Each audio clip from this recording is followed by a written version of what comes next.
जब भी हम उस परमेश्वर के प्रेम को स्मरण करते हैं, जब भी आप उस परमेश्वर के प्रेम को सोचें, तो इस बात को सोचिए कि उसने जगत की उत्पत्ति से पहले उसने हमसे प्रेम किया। आमीन। हमारी सृष्टि होने से पहले उसने हमसे प्रेम किया। कितना सुंदर है ना ये, कि जब हम लोग रचे भी नहीं गए थे, जब हम लोग माता के गर्भ में भी नहीं थे, उसी समय से परमेश्वर ने हमसे प्रेम कर लिया था। Hallelujah, hallelujah. और एक चीज मैं आपको बताना चाहता हूं कि आपको पता है कि ये सब कुछ बनने से पहले, ये सारा कुछ सृष्टि होने से पहले, ये सब चीज कहां था? सब कुछ कहां था? पहले कहां था? परमेश्वर के अंदर था। हालेलुया। और परमेश्वर ने बोला। आमीन। इसका मतलब ये कि सूरज बनने से पहले, चांद, जो भी पृथ्वी, पेड़ पौधा हम लोग देखते हैं, चांद तारे, ये सब कुछ के बनने से पहले ये सब कुछ परमेश्वर के हृदय में था। आमीन। हमारे रचे जाने से पहले परमेश्वर ने हमें अपने हृदय में चुन लिया था कि हम उसके पुत्र कहलाएंगे, कि हम परमेश्वर के लेपालक पुत्र कहलाएंगे। हालेलुया। और आइए हम लोग एक वचन को देखें, एक बहुत ही सुंदर वचन को हम लोग देखते हैं। भजन संहिता में हम लोग आते हैं और वहां पे एक बहुत ही खूबसूरत वचन है। वहां पे भजन संहिता 5 उसका 11।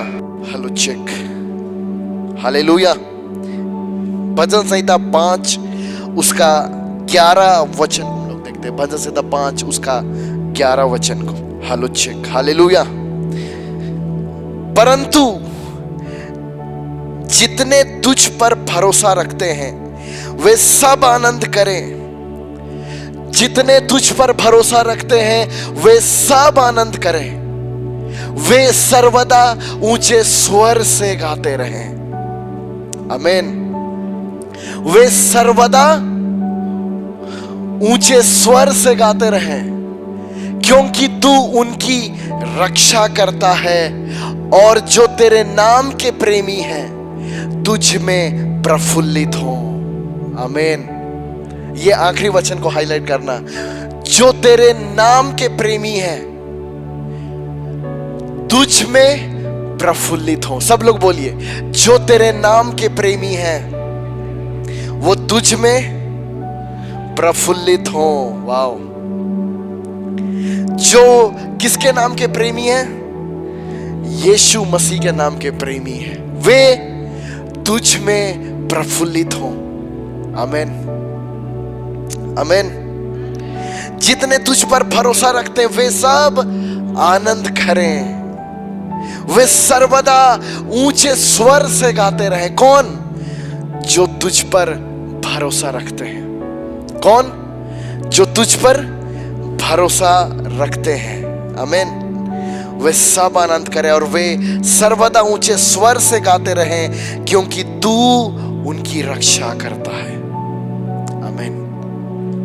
परमेश्वर किनकी रक्षा करता है? जो उस पर भरोसा रखते हैं और जो उसमें आनंदित रहते हैं और जो सर्वदा ऊंचे स्वर से गाते रहते हैं। जो सर्वदा ऊंचे स्वर से परमेश्वर की आराधना करते रहते हैं, क्योंकि तू उनकी रक्षा करता है। आमीन। बोलिए, परमेश्वर मेरी रक्षा करता है। क्यों? क्योंकि वे उस परमेश्वर पर भरोसा रखते हैं। वे सब आनंद करें, वे सब आनंद करें। आमीन।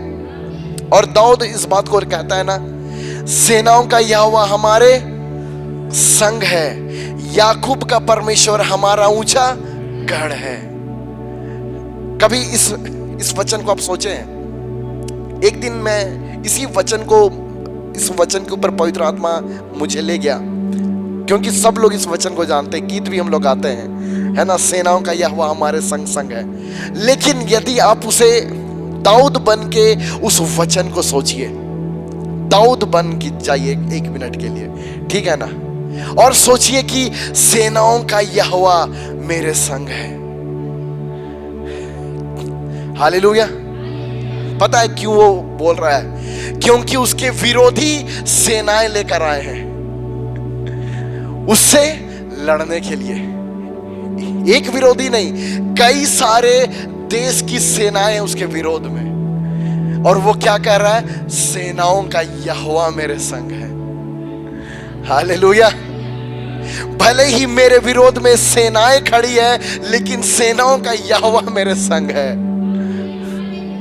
और याकूब का परमेश्वर मेरा ऊंचा गढ़ है। पता है क्या होता है गढ़ का मतलब? किला। क्या होता है? किला, जिसे शत्रु भेद नहीं सकता है, जिसे शत्रु भेद नहीं सकता है। फोर्ट जिसको इंग्लिश में बोलते हैं। आमेन। जब भी आप अपने जीवन की परिस्थितियों में आए, हमेशा बोलिए, जितनी सेनाएं मेरे सामने खड़ी है उससे वो कुछ नहीं है, क्योंकि सेनाओं का यहोवा मेरे संग है। किसके संग है भैया? मेरे संग है। आमीन। हालेलुया। इसलिए अब देखिएगा, दाऊद को हम लोग पिछले संडे इसी बात को देखे कि दाऊद विक्ट्री के ऊपर विक्ट्री, है ना, दाऊद विजय प्राप्त करते जा रहा था, विजय प्राप्त करते जा रहा था, क्योंकि वो उसका विश्वास इस वचन पे हो गया कि सेनाओं का यहोवा मेरे साथ है। इसलिए मेरे सामने कितनी भी शक्तिशाली सेनाएं आई, जीत नहीं पाएंगी, वो मुझसे जीत नहीं पाएंगी। क्यों? क्योंकि सेनाओं का यहोवा तो मेरे साथ है। आमीन। सेनाओं का यहोवा मेरे साथ है। कोई तो बोलिए हालेलुया। और याकूब का परमेश्वर मेरा ऊंचा गढ़ है। अब्राहम का, इसहाक का, याकूब का परमेश्वर किसका ऊंचा गढ़ है? मेरा ऊंचा गढ़ है। ऊंचा गढ़ मतलब कि हाईएस्ट फोर्ट, जहां तक शत्रु का हथियार नहीं पहुंच सकता है। आमीन। परमेश्वर खुद हमारा क्या है? गढ़ है। इसका मतलब यह कि कोई शत्रु आपके ऊपर हमला करने आएगा तो आप बच जाएंगे, हमें कुछ हानि नहीं होगी। आमीन।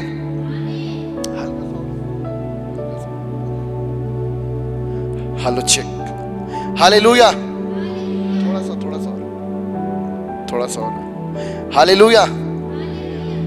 इसलिए इस वचन को यदि आप देखिए तो दाऊद बन के देखिए, ठीक है ना। क्यों? क्योंकि दाऊद के सामने विरोधी सेना पड़ी हुई है ना। दाऊद एकमात्र ऐसा राजा था जिसको इज़राइल का राजा भी मारना चाहता है और फलिस्ती भी मारना चाहते थे। इज़राइल का राजा साउल, वो भी दाऊद को मारना चाहता था और फलिस्ती भी मारना चाहते थे। फलिस्ती भी सेनाएं लेके दाऊद को मारने के लिए आ रहे थे, और साउल भी सेना लेके दाऊद के पीछे पड़ा। तो उस समय क्या हुआ पता है? दाऊद का भरोसा अपने परमेश्वर के ऊपर है। हालेलुया। दाऊद का भरोसा किसके ऊपर है? अपने परमेश्वर के ऊपर है। आमीन। इसलिए इस वचन को अपने हृदय में रखिए आज कि सेनाओं का यहोवा मेरे संग संग है। सेनाओं का यहोवा मेरे संग संग है। मैं जहां भी जाऊंगा, मैं जहां भी रहूंगा, सेनाओं का यहोवा मेरे संग संग रहेगा। हालेलुया। और याकूब का परमेश्वर मेरा ऊंचा गढ़। हालेलुया। और इसलिए यहां पे वचन कहता है कि जो तेरे नाम के प्रेमी है, जो तेरे नाम के प्रेमी है, तुझ में प्रफुल्लित हो। उनका हृदय आनंद से भरा रहे। आमीन। जैसे जैसे आप मसीह में बढ़ते जाते हैं, जैसे जैसे आप मसीह में और बढ़ते जाएं, आपका प्रेम परमेश्वर के प्रति और बढ़ता जाए। आमीन। और जब आपका प्रेम और बढ़ता जाएगा, आपका आनंद भी बढ़ता जाएगा और आप परमेश्वर में और प्रफुल्लित और मगन रहने लगेंगे। क्यों पता है? जब चिंता आएगा तो आपको कुछ नहीं लगेगा, क्योंकि आप परमेश्वर में मगन रहेंगे। हालेलुया। जब परेशानियां आएंगी तो आपको कुछ नहीं बुझाएगा, है क्या है ये, क्या है ये, कुछ नहीं है ना। जब इस दुनिया में अकाल आएगा तो आपको बोले ये क्या है। Hallelujah, hallelujah. और इसका अगला वचन लगा, इसका अगला वचन 12 पद को, इसका 12 वचन, क्योंकि तू धर्मी को आशीष देगा। किसको आशीष देगा? तू धर्मी को आशीष देगा। हे यहोवा, तू उसको अपने अनुग्रह रूपी ढाल से घेरे रहेगा। आमीन। किसको परमेश्वर आशीष देगा? बोलिए, धर्मी को। परमेश्वर किसको आशीष देगा? क्योंकि तू धर्मी को आशीष देगा और हे यहोवा, तू उसको अपने अनुग्रह रूपी ढाल से घेरे रहेगा। बोलिए, परमेश्वर का अनुग्रह का ढाल मुझे घेरे रहता है। परमेश्वर का अनुग्रह का ढाल मुझे घेरे रहता है। आमीन। और पता है, अनुग्रह के बारे में मैंने आप लोगों को पहले ही आप लोगों को बताया है कि परमेश्वर का अनुग्रह जब आपके जीवन में बढ़ता है तो संघर्ष खत्म होते जाता है। आमीन। आपके जीवन को अनुग्रह स्ट्रगल फ्री बना देता है। और जिस चीज को हम लोग सोचते थे कि ये बहुत मुश्किल है, वो ऐसा ही होने लग जाता है, वो बिल्कुल आसानी से होने लग जाता है। और वही अनुग्रह रूपी ढाल से परमेश्वर हमें घेरे रहेगा। आमीन। इसलिए इस बात को बोलिए कि मैं अनुग्रह से भरा हुआ व्यक्ति हूं। अनुग्रह का ढाल मुझे घेरे रहता है, अनुग्रह मुझे घेरे रहता है। पता है, अनुग्रह के लोग हर जगह अलग अलग दिखते हैं। अनुग्रह के लोग हर जगह अलग दिखते हैं। आमीन। अनुग्रह के लोग आशीषित जीवन जीते हैं। आमीन। जहां पे लोग संघर्ष करते हैं, जहां पे लोगों को पहुंचने में सालों लग जाता है, अनुग्रह के लोग वहां कुछ ही समय में पहुंच जाते हैं। आमीन। यह है परमेश्वर का अनुग्रह।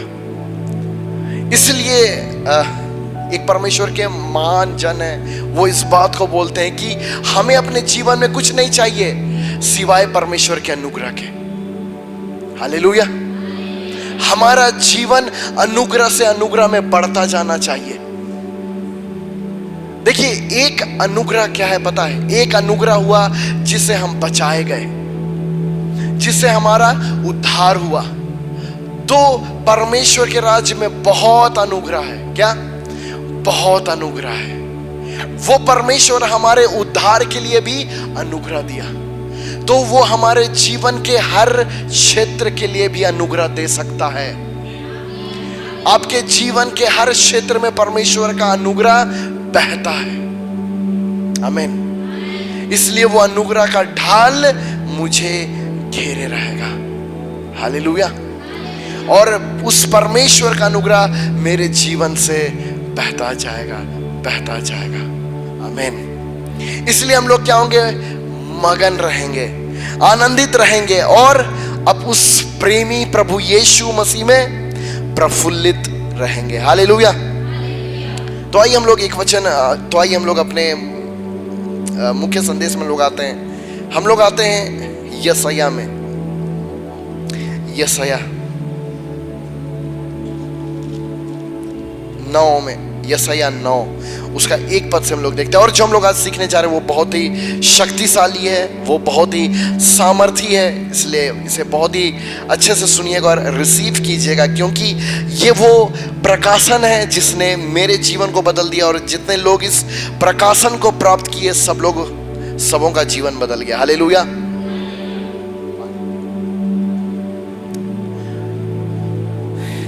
तो भी संकट भरा अंधकार जाता रहेगा। कितना सुंदर शुरुआत होता है। तो भी संकट भरा अंधकार जाता रहेगा, जाता रहेगा। उसके बाद अगला वचन क्या है?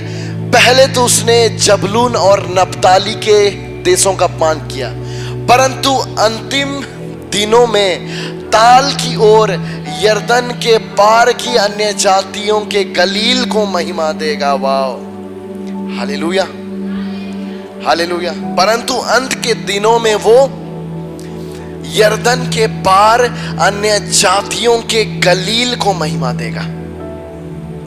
आमीन। क्यों? क्योंकि यीशु मसीह का मिनिस्ट्री कहां से शुरू हुआ? अन्य जातियों के गलील से, है ना। यीशु मसीह का सेवकाई कहां शुरू हुआ? अन्य जातियों के गलील से। यीशु मसीह यरूशलेम बहुत आखिरी में गए, अपनी सेवकाई के आखिरी समय में यीशु मसीह गए यरूशलेम, लेकिन यीशु मसीह का 90 से 80% मिनिस्ट्री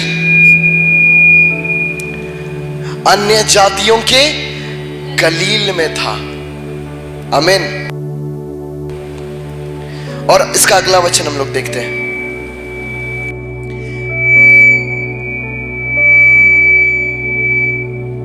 जो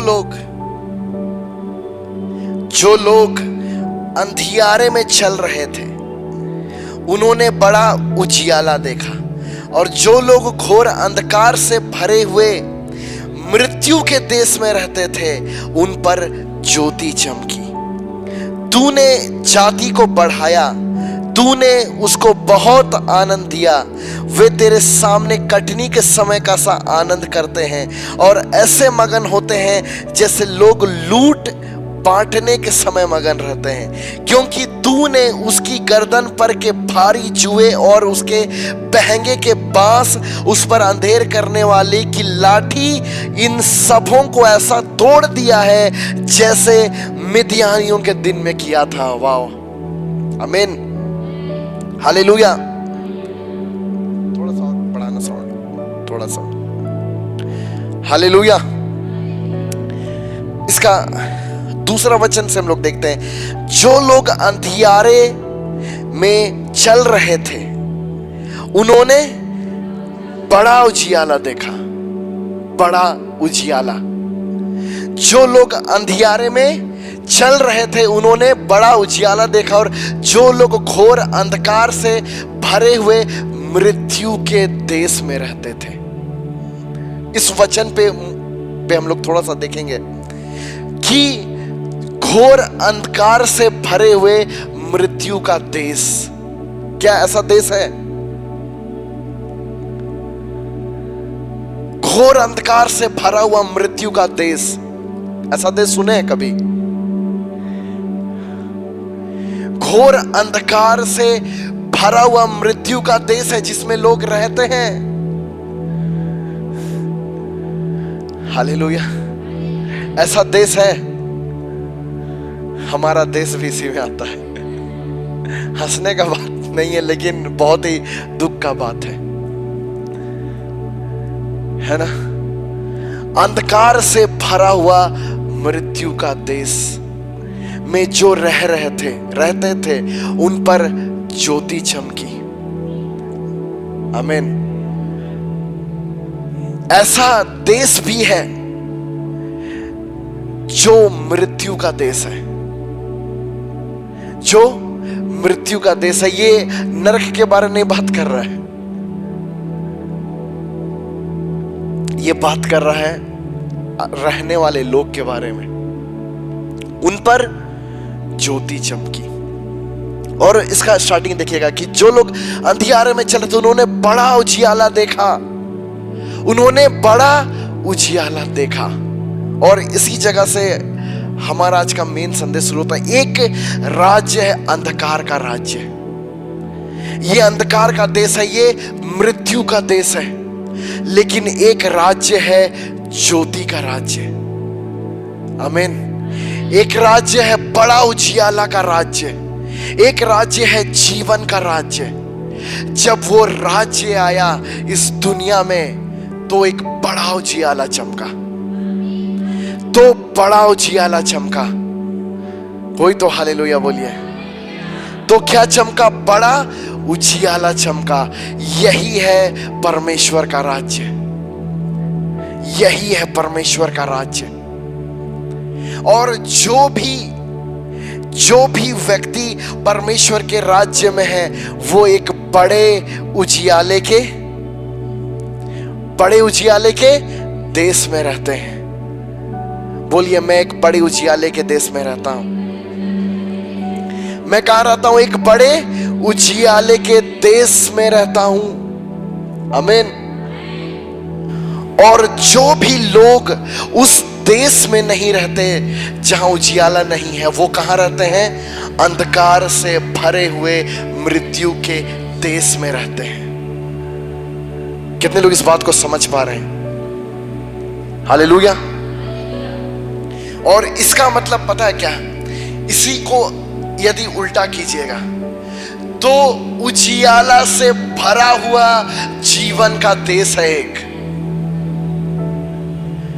बड़ा उजियाला से भरा हुआ जीवन का एक देश है। आमीन। वहां भी लोग रहते हैं। वहां कौन रहते हैं? वही जो प्रभु यीशु मसीह के नाम पर विश्वास किए। अभी कुछ दिन का बात है, मैं एक व्यक्ति से मिला, एक भाई है, तो बोले कि मैं जन्म से मसीह हूं। हाँ, तो मैंने उसको इस बात को बोला कि बाइबल में कोई भी जन्म से मसीह नहीं है। बाइबल में कोई भी जन्म से मसीह है। बाइबल क्या बोलता है कि विश्वास से मसीह होते हैं। जो यीशु पर विश्वास किया वो मसीह है। जो यीशु मसीह को अपना प्रभु मानता है वो मसीह है। इसका मतलब ये कि आपका जन्म भले ही ईसाई परिवार में हुआ, तो इसका मतलब ये नहीं है कि आप ज्योति के देश में रहते हैं। इसका मतलब ये नहीं है कि आप ज्योति के देश में हैं। आप या तो ज्योति के राज्य में हैं या तो अंधकार के राज्य में हैं। हालेलुया। इसलिए परमेश्वर हमें चुनकर एक बड़े उजियाले के देश में रखना चाहता है। अब इसका अगला वचन हम लोग देखते हैं। इसका अगला वचन, हालेलुया। तूने जाति को बढ़ाया, तूने उसको बहुत आनंद दिया। वे तेरे सामने कटनी के समान का सा आनंद करते हैं। कोई तो बोलिए आमीन। तूने जाति को बढ़ाया, तूने उसको बहुत आनंद दिया। कितना आनंद दिया? बहुत आनंद दिया। किनको दे रहा है परमेश्वर? जो ज्योति के देश में रहते हैं। तूने उसको बहुत आनंद दिया। बोलिए बहुत आनंद। बहुत आनंद मतलब कितना होता है पता है? बहुत मतलब बहुत। इसका मतलब कि खत्म नहीं होने वाला आनंद। स्वर्ग में नहीं, कहां? इसी देश में, यहीं। आमीन। बोलिए बहुत आनंद मेरा भाग है। बहुत आनंद। वे तेरे सामने कटनी के समय का सा आनंद करते हैं। कटनी के समय का सा। कौन? जो ज्योति के राज्य के लोग हैं, वे कटनी के समय का सा आनंद करते हैं। कितना खुशी होता है आपको पता है? जब लोग फसल काटते हैं, 1 साल का मेहनत को जब वो लोग बटोरते हैं, है ना? वैसा आनंद करते हैं कौन? ज्योति के देश के लोग। आमीन। और ऐसे मगन है जैसे लोग लूट बांटने के समय मगन रहते हैं। एक बहुत बड़ा बैंक में डाका डालने के बाद जो मोटा रकम बांटते हैं, आज तो मिला है मोटा खजाना आज हाथ लगा है, वैसा मगन रहते हैं। बोलिए ये वचन मेरा है, इसमें मेरा कहानी लिखा हुआ है। ये वचन मेरे लिए भविष्यवाणी कर रहा है। आमीन। तूने जाति को बढ़ाया, तूने उसको बहुत आनंद दिया। आमीन। तूने उसको बहुत आनंद दिया। असल में पता है, बहुत सारे लोग आनंद को सिर्फ सोचते हैं कि स्वर्ग में हमें आनंद मिलेगा, है ना? लेकिन क्या फायदा यदि पृथ्वी में हम लोग आनंदित नहीं रहे तो। और ये अपने आप से हंसने के बारे नहीं है, ठीक है ना? अपने आप से आनंदित रहने के बारे नहीं है। परमेश्वर का आनंद बहुत ही अलग चीज है। परमेश्वर का आनंद आपको मुसीबतों में, संकट के समय में वो आपको ऐसा आनंद से भर देगा कि आपको लगेगा कि कुछ हुआ ही नहीं है मेरा जीवन में। और तेरे सामने कटनी के समय का सा आनंद करते हैं। हम सभी लोग को परमेश्वर वहां लेके जाना चाहता है कि हम कटनी के समय का सा आनंद करें और ऐसे मगन हो जैसे लोग लूट बांटने के समय मगन होते हैं। वाह, कितना! जब इस वचन को मैं पढ़ा था मुझे बहुत आनंद आया, मुझे बहुत बहुत मजा आया। अगला वचन को हम लोग देखते हैं। अगला वचन क्यों आगे लिखता है, क्योंकि तूने उसकी गर्दन पर के भारी जुए और उसके बहंगे के बांस और उस पर अंधेर करने वाले की लाठी, इन सब को ऐसा तोड़ दिया है जैसे मिद्यानों के दिनों में किया था। कोई तो आमीन बोलिए, हालेलुया। क्योंकि तूने उसकी गर्दन पर के भारी जुए को ऐसा, और उसके बहंगे के बांस, इसका मतलब दिखाता है मुश्किल दिन, श्राप को, बंधन को। जब हम लोग इस संसार में रह रहे थे, जब हम पर अत्याचार था, जब हम लोग शोषित हो रहे थे, और अंधेर करने वाले की लाठी, कौन है अंधेर करने वाला? शैतान। उसकी लाठी को ऐसा तोड़ दिया है जैसे मिद्यानियों के दिनों में किया था। इसलिए वे बहुत आनंद दिया परमेश्वर एक मुश्किल भारी जुआ को। पता है इसका मतलब क्या होता है? जुआ का मतलब कितना लोग जानते हैं? जुआ का मतलब जानते हैं क्या होता है? जब दो बैल जब खेत को जोतता है, देखें, जब बैल खेत को जोतता है तो उसके जो रहता है ना गला, उसमें एक लकड़ी का एक पट्टा रखा जाता है, उसी को बोला जाता है जुआ। इंग्लिश में योक बोला गया है। भारी जुआ, इसका मतलब कि वो ऐसा हो गया पूरा झुक के। भारी जुआ के कारण वो व्यक्ति कुछ नहीं कर पा रहा। आज भी देखिए संसार के लोगों को, वो लोग एक भारी जुए में है। भारत के लोगों को देखिए, इस दुनिया के लोगों को देखिए कि वो एक भारी जुए में है ना?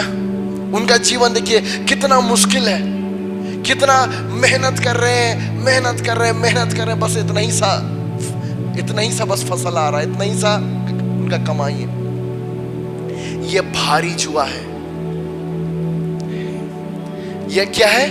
भारी जुआ है। इसका मतलब ये कि अगर किसी मजदूर को आप देखें 45 डिग्री का गर्मी है, ईंटा ढो रहा है, पूरा पसीना बहा रहा है, मेहनत कर रहा है, ये भारी जुआ है। और एक दिन का कितना मिल रहा है? 500 रुपया। मतलब 8 घंटा 12 घंटा वो मेहनत कर रहा है, पसीना बहा रहा है, और कितना मिल रहा है? थोड़ा ही सा। ये भारी जुआ को दिखाता है। और उसके बहंगे के बांस एक महंगा, इसको तो सब जानते हैं, एक भारी काम और उस पर अंधेर करने वाले की लाठी, इन सबों को ऐसा तोड़ दिया है। इन सबों को परमेश्वर तोड़ दिया है। और ये पिता का चाहत है, ये परमेश्वर का चाहत है कि उसके बच्चे भारी जुआ नहीं उठाएं, उसके बच्चे भारी जुआ नहीं उठाएं। इसका मतलब कि उसके बच्चे 500-500 रुपया के लिए मजदूरी करने नहीं जाएं। ये पिता का चाहत नहीं है, बल्कि इसके ऊपर वचन में हम लोग क्या देखे, वे बहुत आनंद से परमेश्वर भर दिया और उसके बहंगे के बांस को भी हटा दिया और उस पर अंधेर करने वाले की लाठी को भी तोड़ दिया। शैतान का हर एक लाठी जो आपके जीवन में है, उसको परमेश्वर तोड़ दिया। हालेलुया। इसमें सरकार का योगदान नहीं है कि आज झारखंड के आदिवासी लोग आज ऊंचाइयों में जा रहे हैं, इसमें सरकार का 0% योगदान है। यह परमेश्वर का आशीष है। हालेलुया।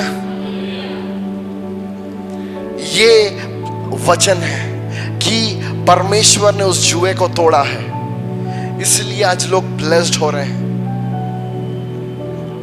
आरक्षण के कारण नहीं। क्यों? क्योंकि ये परमेश्वर ने उस भारी जुआ को तोड़ा है, उसके बहंगे के बांस को हटाया और अंधेर करने वाले की लाठी को तोड़ दिया है। इस कारण, इसका अगला वचन हम लोग देखेंगे जल्दी से। क्योंकि हमारे लिए एक बालक उत्पन्न हुआ, हमें पुत्र दिया गया है। हमारे लिए एक बालक उत्पन्न हुआ, हमें पुत्र क्या दिया गया है और प्रभुता उसके कांधे पर होगी। उसका नाम अद्भुत, युक्ति करने वाला, पराक्रमी परमेश्वर, अनंत काल का पिता और शांति का राजकुमार रखा जाएगा। क्यों ऐसा हुआ? क्यों परमेश्वर हमें अंधकार से निकाला, मृत्यु के देश से निकाला? क्यों? क्योंकि प्रभु यीशु मसीह के कारण, प्रभु यीशु मसीह के कारण। कोई तो बोलिए हालेलुया। वाह, बहुत लोग हैं।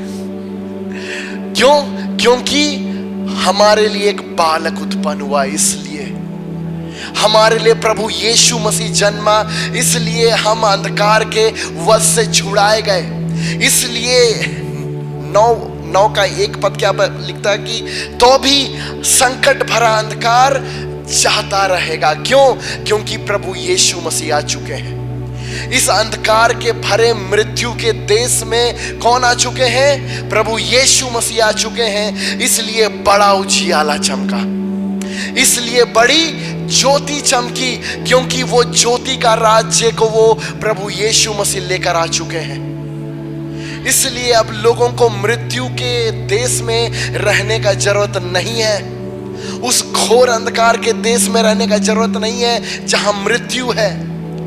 लेकिन यीशु मसीह इसलिए आए ताकि हमें वहां से छुड़ा के जीवन के देश में ले जाएं, जहां बहुत आनंद है, जहां बहुत आनंद है। कोई तो बोलिए बहुत आनंद है। क्या है वहां पे? बहुत आनंद है।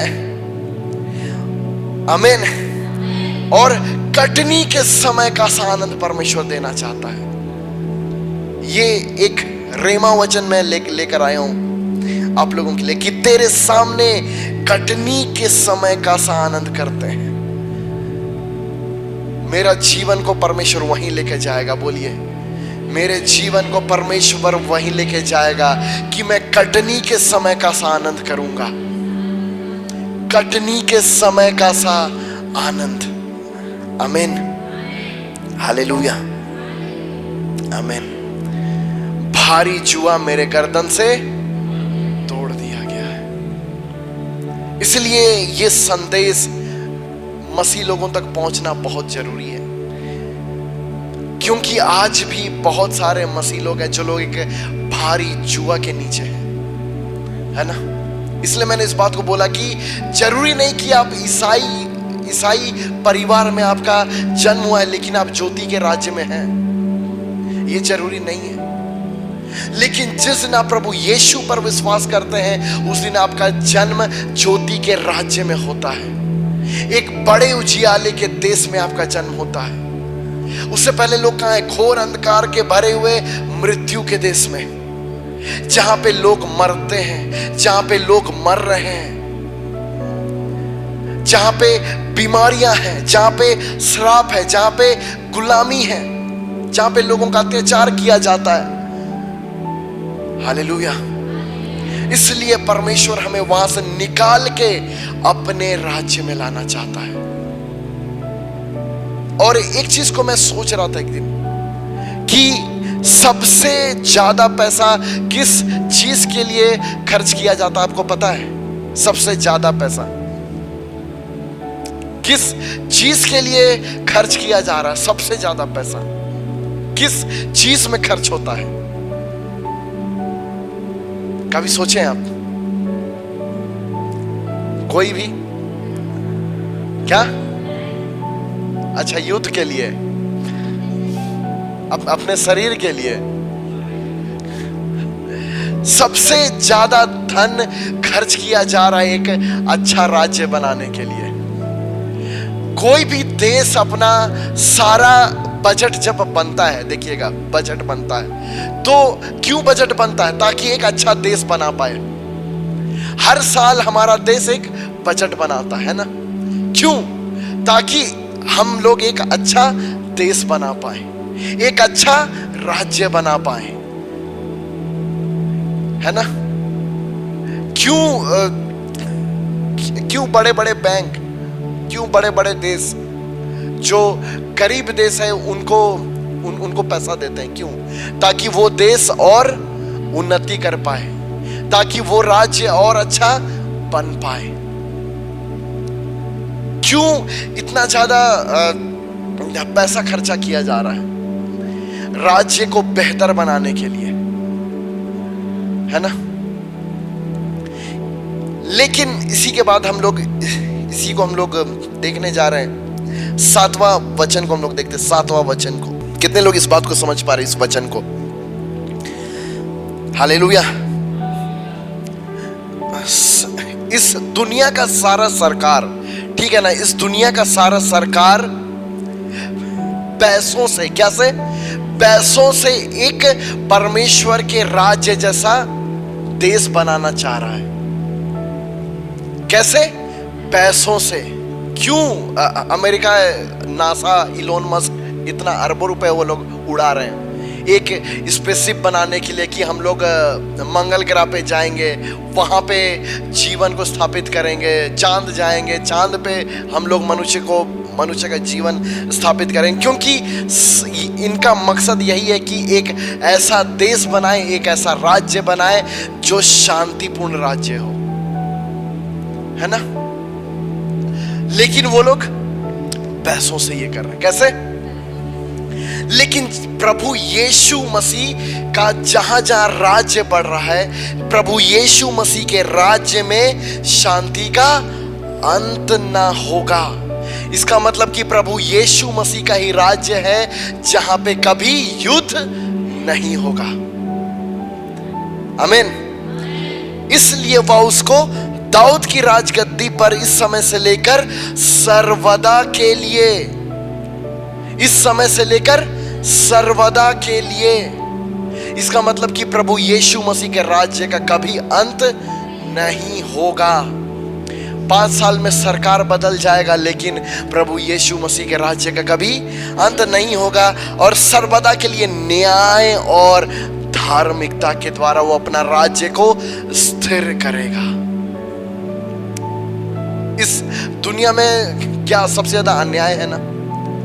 लोग चाहते हैं एक न्याय स्थापित हो, एक ऐसा राज्य हो जहां पे न्याय हो। लेकिन ये सिर्फ और सिर्फ कब होगा? प्रभु यीशु मसीह के राज्य में। कहां है ये न्याय? परमेश्वर के राज्य में है। आमीन। और वो अपने राज्य को न्याय और धार्मिकता से संभाले रहेगा। कितने लोग इस बात को समझ पा रहे हैं? यशायाह 11 उसका 4 पद से देखिएगा। परंतु वह कंगालों का न्याय धार्मिकता से और पृथ्वी के नम्र लोगों का निर्णय खराई से करेगा, और वह पृथ्वी को अपने वचन के सोंटे से मारेगा और अपने फूंक के झोंके से दुष्ट को मिटा देगा।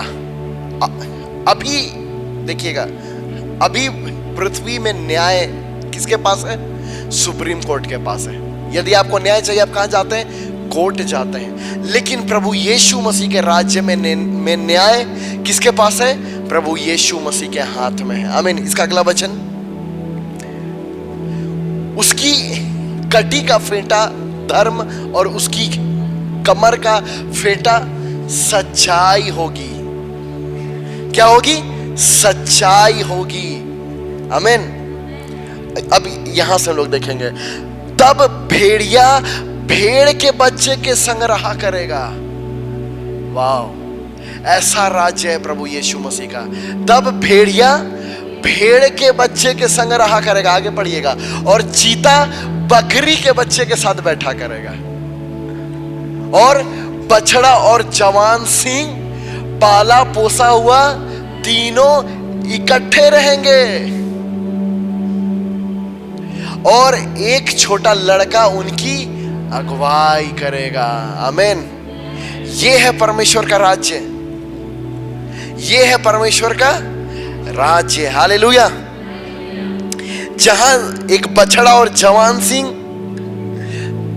और पाला पोसा हुआ बैल तीनों इकट्ठे रहेंगे, एक दूसरे को मार के नहीं खाएंगे।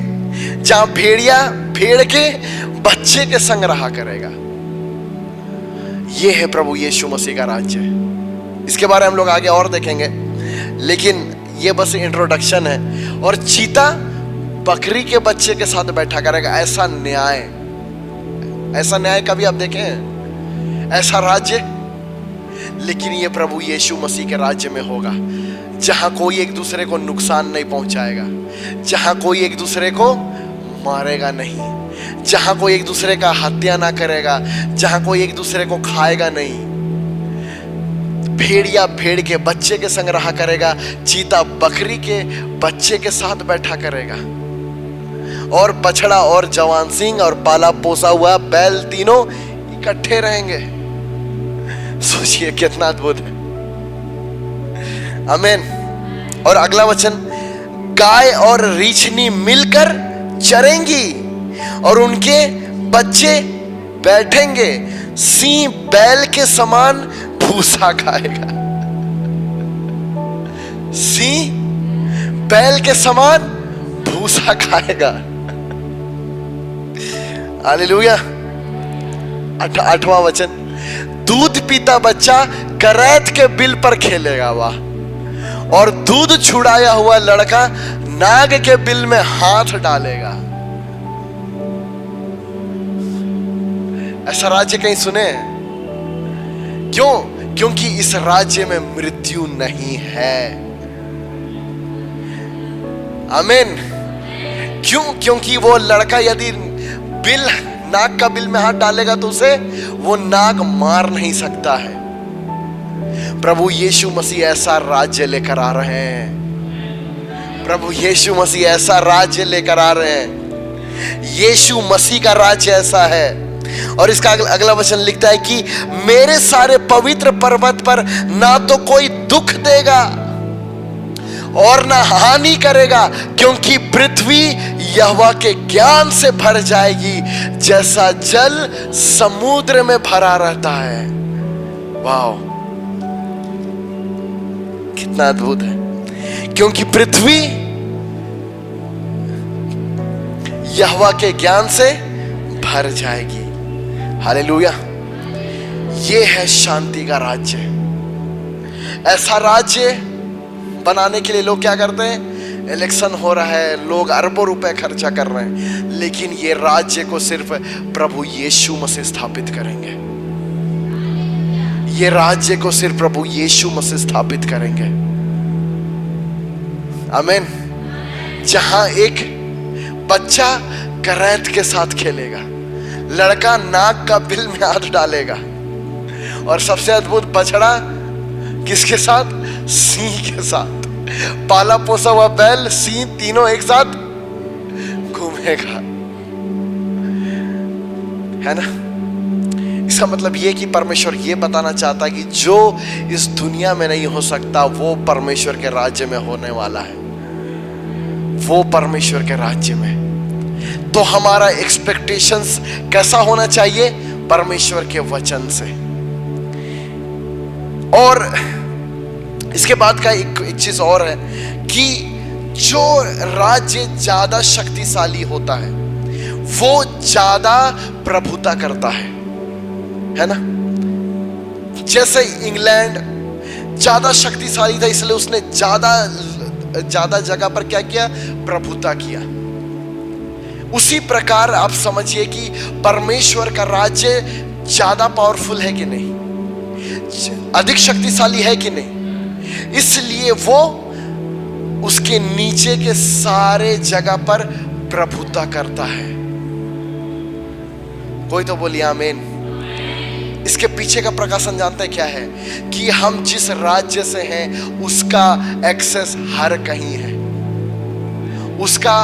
उसके सामने हर राज्य को झुकना पड़ता है। जिस प्रकार जब ब्रिटेन की महारानी का जब पूरा दुनिया में रूल था तो सबको उसके सामने झुकना पड़ता था, चाहे वो कितना बड़ा राजा क्यों ना हो, सबको उसके सामने झुकना पड़ता था। क्यों? क्योंकि पावर के कारण। क्या कारण? इसलिए बोलता पौलुस की परमेश्वर का राज्य सामर्थ का राज्य है। इस बात को आप समझिएगा कि डोमिनियन हमेशा पावर से किया जाता है, प्रभुत्व हमेशा पावर से किया जाता है। क्या से किया जाता है? पावर से किया जाता है। यदि आपके पास पावर नहीं है तो एक छोटा सा दुष्ट आत्मा भी आपसे निकलेगा नहीं। कैसे किया जाता है?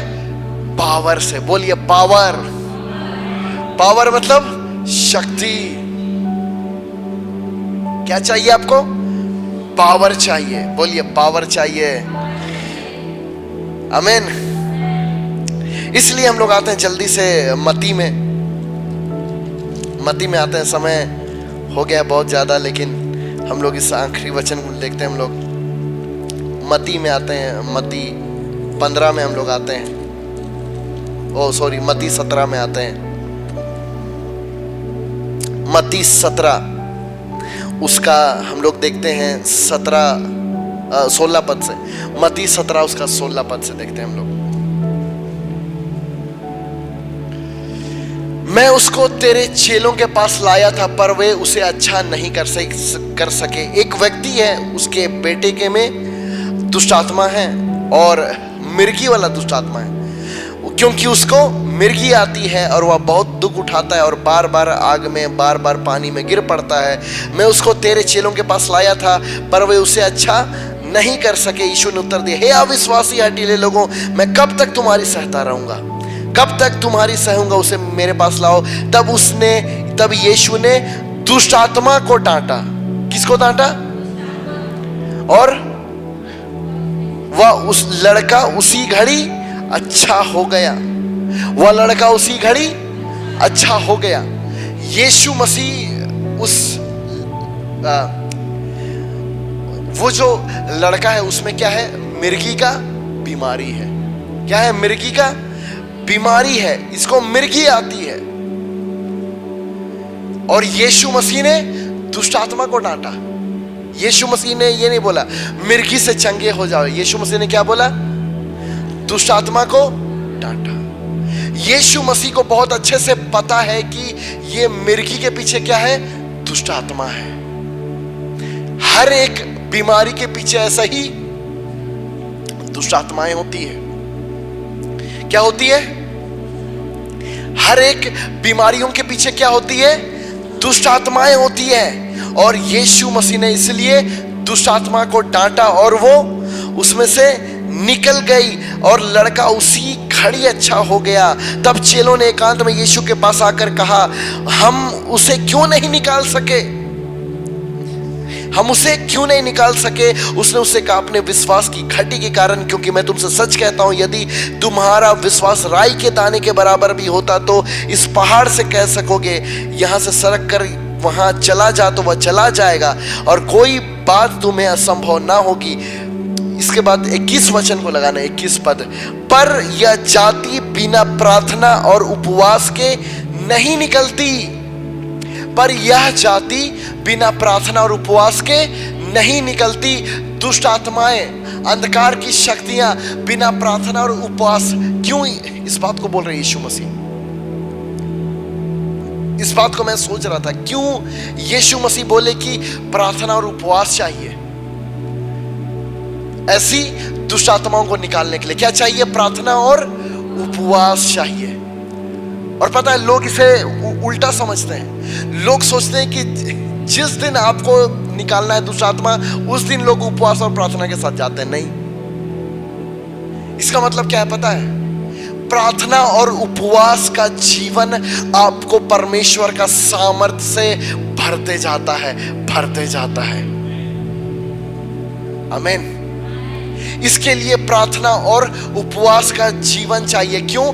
क्योंकि उपवास आपको संसार से अलग करता है। उपवास आपको खाली करता है, आपके शरीर को कमजोर करता है, और प्रार्थना आपको परमेश्वर का सामर्थ्य भरता है। पावर, क्या पावर? यीशु मसीह ये बताना चाह रहे हैं कि इन दुष्ट आत्माओं को निकालने के लिए तुमको इससे ज्यादा पावर चाहिए। क्या चाहिए? इनसे ज्यादा पावर चाहिए। बोलिए पावर चाहिए। इसके लिए क्या करना होगा? प्रार्थना और उपवास। बहुत लोग उपवास करते हैं लेकिन प्रार्थना ही नहीं करते हैं। बोलेंगे कि मैं बहुत आज उपवास रखा, आज ये नहीं खाएंगे, ये नहीं खाएंगे, लेकिन प्रार्थना में समय ही नहीं बिता रहे। लेकिन प्रभु पहले क्या बोले? प्रार्थना और उपवास। जब आप प्रार्थना और उपवास करते हैं तब आप परमेश्वर के सामर्थ्य से सैचुरेट होने लगते हैं। एक स्पंज देखें, स्पंज, सूखा स्पंज कैसा जाता है, लेकिन जैसे आप उसे पानी में डुबोते हैं वो कैसा हो जाता है? भारी हो जाता है ना। वैसे ही बिना प्रार्थना और उपवास का जीवन एक सूखा स्पंज जैसा रहता है। कैसा रहता है? सूखा स्पंज के जैसा। लेकिन जैसे आप प्रार्थना और उपवास में समय बिताते हैं आप डूबने लगते हैं पवित्र आत्मा में। आप पवित्र आत्मा के अभिषेक में डूबने लगते हैं। क्या होने लगते हैं? डूबने लगते हैं। इसलिए जब आप बर्तन मांजते हैं तो क्या करते हैं? स्कॉच ब्राइट को साबुन लगाते हैं, थोड़ा पानी देते हैं और करते हैं, साफ हो जाता है ना। उसी प्रकार परमेश्वर भी हमें डुबाना चाहता है अपने अभिषेक में।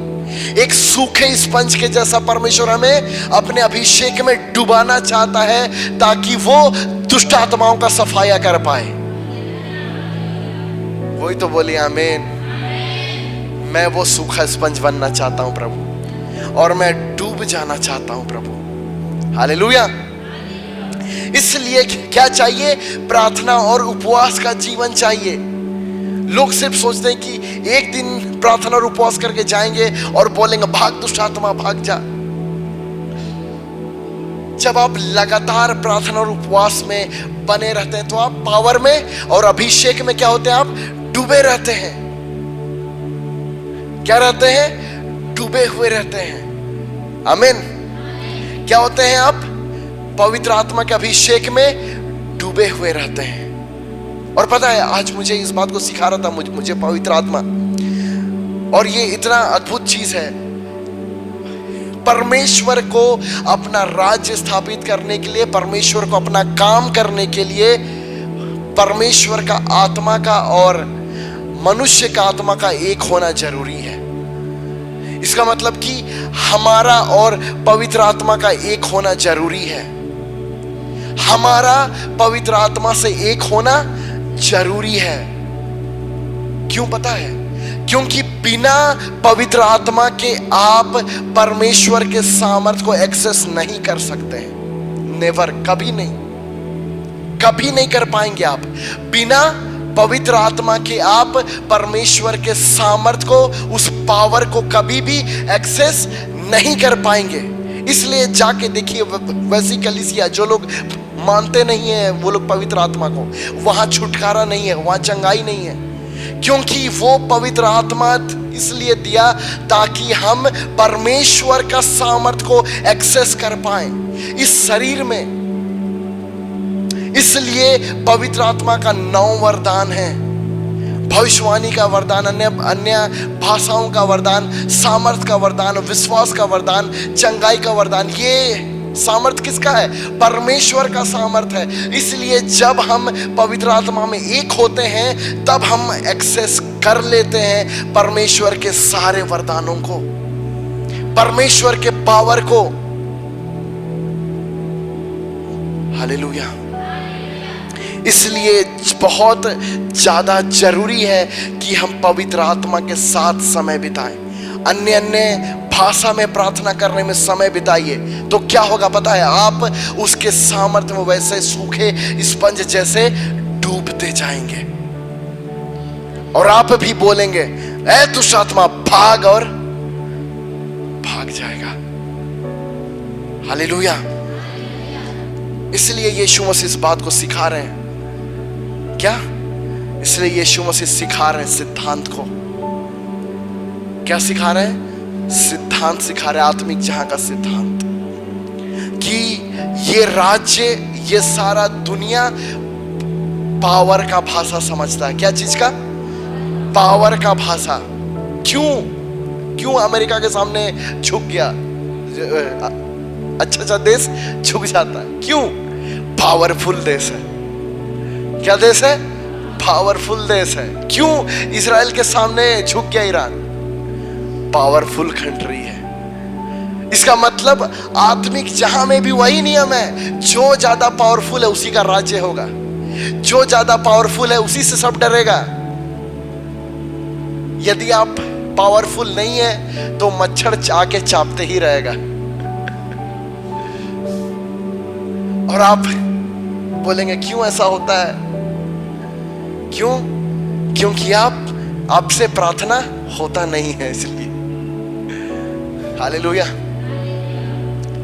इसीलिए इस बात को समझिए, इसलिए इस बात को समझिए कि हमें पावर चाहिए। क्या चाहिए? पावर चाहिए। यदि आपको रूल करना है आत्मिक जहां में तो क्या चाहिए? पावर चाहिए। और पता है जितने भी तांत्रिक लोग हैं उनके बारे में आपको बताना चाहता हूं। सारे तांत्रिक लोग इलीगल रूप से पावर प्राप्त करते हैं। जितना पावर हमारे पास है उसका सिर्फ 3%, कितना? सिर्फ 3% अंधकार के जितना तंत्र मंत्र करने वाले उनके पास है। कितना? सिर्फ 3%। लेकिन भी वो लोग उस 3% में पूरा झारखंड को अपना गुलाम बना के रखे हैं। क्यों?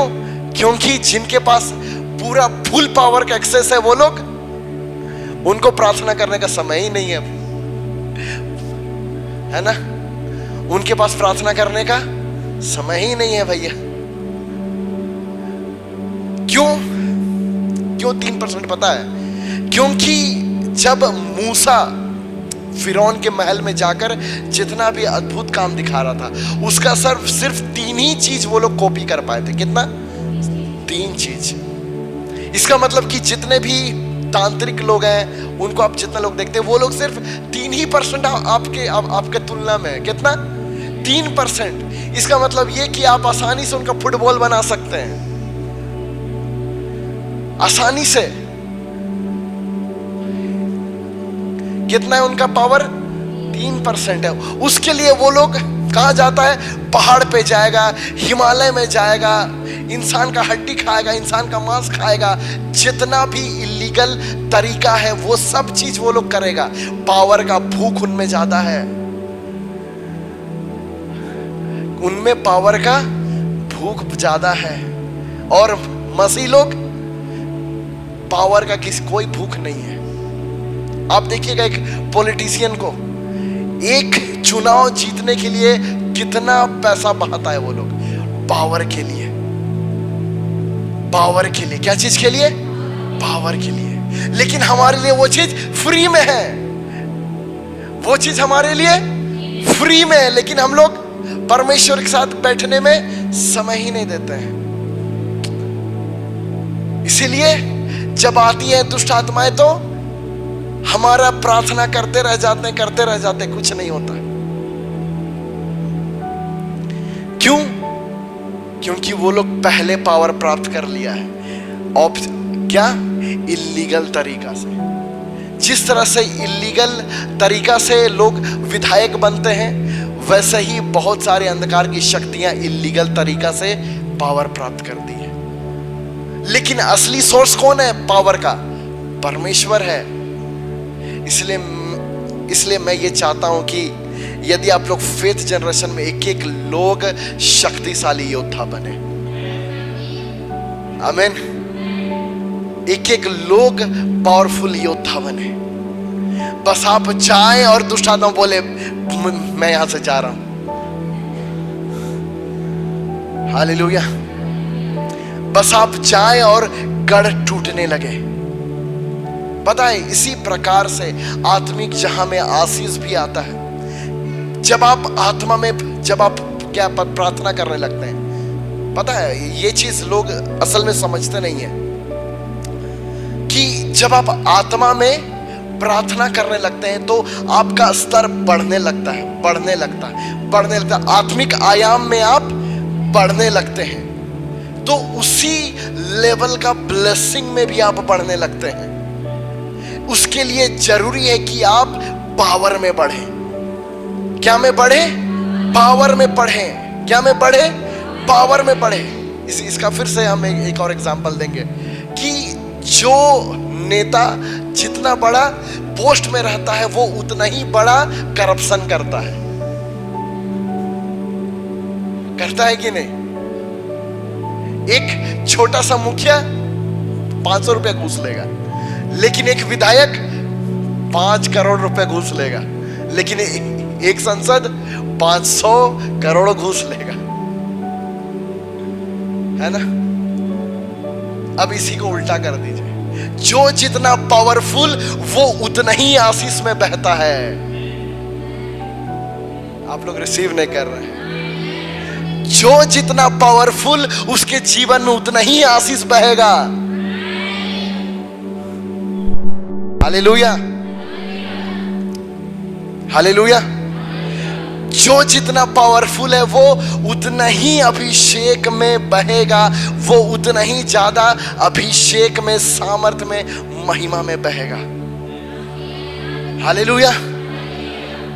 क्यों आपका काम अभी भी रुका हुआ पता है? क्योंकि आपके पास पावर नहीं है। असल कारण यही है। क्या है? पावर नहीं है। और पावर नहीं होने का कारण क्या है? प्रार्थना और उपवास का जीवन नहीं है।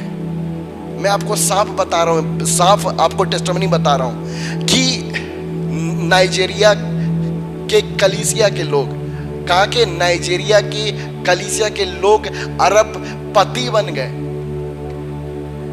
जब मैं उनके बारे में सुना कैसे उपवास और प्रार्थना कर करके, वो लोग पास्टर लोगों से भी ज्यादा उपवास और प्रार्थना करते हैं। कैसे? क्योंकि वो लोग पावर में बढ़े। क्या में? पावर में, स्पिरिचुअल रेल्म में पावर में उनका रैंक बढ़ते गया। तो पावर बढ़ते गया। तो शुरू में 500 रुपए का एक्सेस था, 500 से 5000, 5000 से 5 लाख, 5 लाख से 5 करोड़। जैसे जैसे स्पिरिट रेल्म में आपका अथॉरिटी और पावर बढ़ता जाएगा, उसी लेवल का आशीष भी आपके जीवन में आएगा। इसीलिए बोलना नहीं है कि वो लोग बस इसलिए मीटिंग कराता है ताकि बहुत पैसा आता है। वो लोग उस लेवल में पहुंच गया है, इसलिए उनके जीवन में सप्लाई भी बाढ़ जैसा आता है। और मूर्ख लोग समझते नहीं है। वो लोग सोचते हैं कि चंगाई सभा हो रहा, प्रार्थना सभा हो रहा, ये लोग पैसा लेने के लिए कर रहे हैं।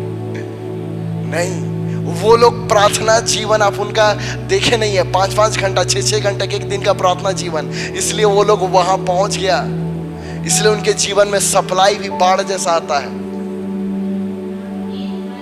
कोई तो बोलिए आमीन। ये कुंजी यीशु मसीह सिखा रहे हैं यहाँ पे, ये कुंजी ये यीशु मसीह यहाँ पे सिखा रहे हैं। यदि गरीबी आप देखें किसी के जीवन में गरीबी, तो उसके पीछे का दुष्ट आत्मा को देखिए, उसके जीवन में गरीबी का दुष्ट आत्मा काम कर रहा है, इसलिए वो उसे प्रॉस्पर होने नहीं दे रहा है। हालेलुया। और इस बात को खुद मैं इस बात को देख रहा हूं, जैसे जैसे आप पावर में, सामर्थ और अधिकार में बढ़ते जाएंगे, वैसे ही लेवल का ब्लेसिंग आपके जीवन में आता जाएगा। हालेलुया। क्योंकि मैं इस बात को देखता हूं, बहुत सारे लोग सामर्थ और अधिकार में नहीं बढ़ते, इसलिए एक ही जगह अटके रहते हैं, एक ही जगह सालों से अटके हुए, एक ही संघर्ष बार बार कर रहे हैं। अपना प्रार्थना और उपवास को बढ़ाइए, टूट के वो चकनाचूर हो जाएगा जो आपको रोका हुआ है। क्या बढ़ाइए? अपना प्रार्थना और उपवास को बढ़ाइए। अगर एक ही चीज आपको बार बार रोक रहा है, इसका मतलब आत्मिक जहां में एक दुष्ट आत्मा आ गया आपको रोकने के लिए। यही लोग नहीं समझ पाते आत्मिक जहां को। और देखिए, दो चीज के ऊपर शैतान उसी से रूल कर रहा है। शैतान इस पृथ्वी का सरदार है, और सरदार को रूल करने के लिए क्या चाहिए? कुछ ना कुछ तो चाहिए जिसे रूल करे। पैसा से रूल करता है कौन? शैतान। इसलिए जब आपके जीवन में पैसा आने लगे तो क्या होगा? हमला होगा। शैतान दुष्ट आत्मा भेजेगा आपका पैसा चोरी करने के, लेकिन यही जगह आपको खड़ा होना पड़ेगा सामर्थ और अधिकार में। क्या में? सामर्थ और अधिकार में। आप सोच रहे हैं ऐसा करेंगे, ऐसा करेंगे, ऐसा करेंगे, क्यों नहीं कर पा रहे हैं? क्योंकि आपको पता नहीं है, दिख नहीं रहा आपके सामने, दुष्ट आत्मा रोक रहा है आपको। कितने लोग इस बात को समझ पा रहे हैं? कितने लोग आजाद हो रहे हैं? Hallelujah, hallelujah. इसलिए यदि आप कुछ भी रुकावट उस देखें तो समझ लीजिए मेरे जीवन में अटैक शुरू हो गया है। इसलिए आपको क्या बढ़ाना है? अपना प्रार्थना बढ़ाना है, प्रार्थना और उपवास बढ़ाना है। हालेलुया। और पता है, आज मैं गया था गांव, फिर उधर से हम लोग आ रहे थे, तो रास्ता में परमेश्वर एक चीज बात कर रहा था। मुझे पता है कि जब कलीसिया, जहां जहां पे कलीसिया बढ़ती है, वहां वहां पे आत्मिक जहां में शैतान का गढ़ वैसे ही टूटता है। कलीसिया का बढ़ना आत्मिक जहां में शैतान का गढ़ का टूटना को दिखाता है। यदि किसी जगह पे कलीसिया बढ़ रही है तो शैतान का राज्य टूट रहा है। हालेलुया। यदि मसीह लोग आशीषित हो रहे हैं तो गरीबी की दुष्ट आत्मा भाग रही है। हालेलुया। इसलिए कलीसिया ही वो जगह है जो वो राज्य का, ये एक एम्बेसी है जो हम लोग देख रहे थे। क्या? घोर अंधकार से भरा हुआ मृत्यु का देश, लेकिन उसका उल्टा क्या है? बड़ी उजियाला से भरा हुआ जीवन का देश का ये क्या है? एक झलक है। इसलिए कलीसिया के लोग बड़े उजियाले से भरे हुए लोग हैं और बड़ी ज्योति से भरे हुए लोग हैं। आमीन। और बड़ी आशीष में चलने वाले लोग हैं। और जैसा पिछले संडे हम लोग क्या देखे थे?